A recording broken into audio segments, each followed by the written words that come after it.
Get ready, start.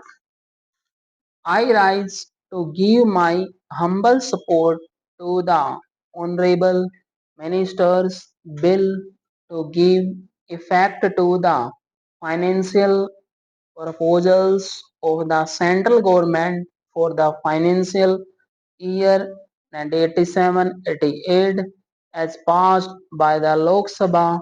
It strains the common man's purse to the utmost limits and leaves him hardly any margin. But generally speaking, as a people, we have agreed to suffer and sacrifice for the sake of the nation's future. Its future, we all know, depends upon the success of the seventh five-year plan, and recognizing this, we would ask that the government does not extend any quarter to any question of pruning the plan of or lowering our targets in any direction. Whatever is necessary should be done to curtail our imports to the minimum, to increase our exports to the maximum, put an end to corruption and curb all anti-social elements. If the people are asked to pay, they have certainly the right to ask of the government that they should see that every paisa they are going to pay is utilized carefully, creativity, and productively. One cannot, it is obvious, respond to all questions that the finance bill raises in one's mind. I would therefore be content to refer to a few points in respect of two ministries alone, the Ministry of Human Resource Development and the Ministry of Information and Broadcasting. I don't see any of the representatives of these two ministries on the Treasury benches, but I hope my comments and suggestions will be passed on to them. First, I would like take the Ministry of Human Resource Development. I know I would be told at the very outset that education is a transferred subject and the main responsibility lies with the states.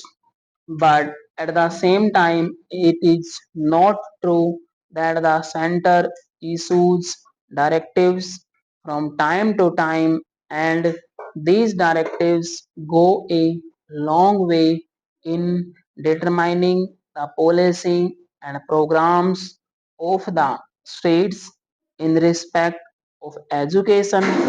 How does it work?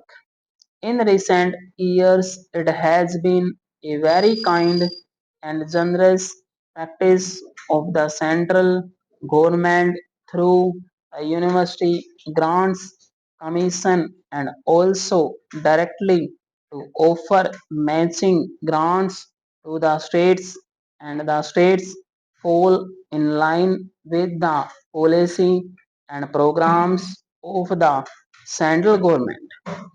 In respect of the reports of the commissions, the state governments have to fall in line. My first point is in respect of death of teachers. I know these are very humble things in which this house may not feel interested, but I would request their indulgence for a while. The other day, the Deputy Minister Dr. Das confessed that there is a great dearth of teachers in respect of scientific and technological institutions. I don't know if the ministry knows that there is an equal, if not greater, dearth of teachers not only in the colleges but also in the universities as well as in the schools. The teaching profession somehow or the other has reached a stage in which better type of people are not attracted to the profession. Obviously, the lower scales of pay is the biggest reason, but there are other reasons besides stop. In the humanities side also, it is very difficult to find first class men.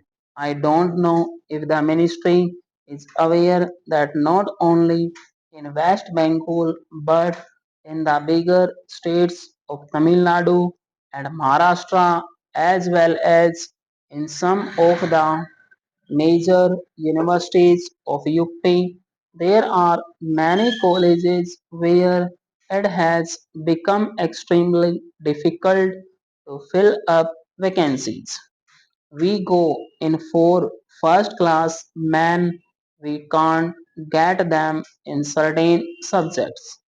I am not talking of science in which first class men are not available at all. Even before the results are published, they are recruited by big businessmen and also by the government.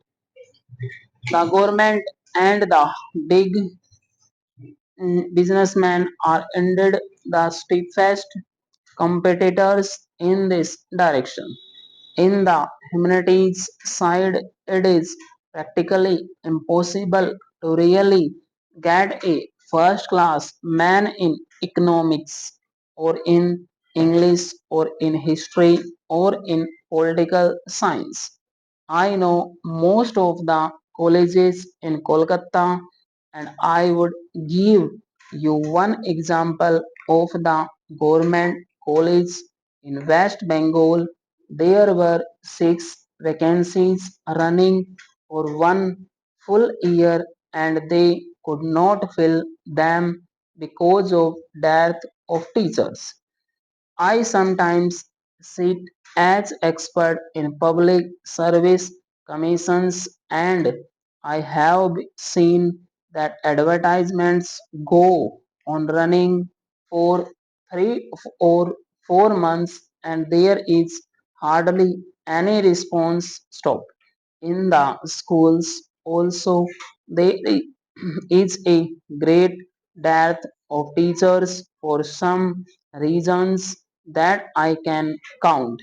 There is hardly any time. I believe the time has come when the Parliament and the Department of Education should give some thought to this aspect of the question.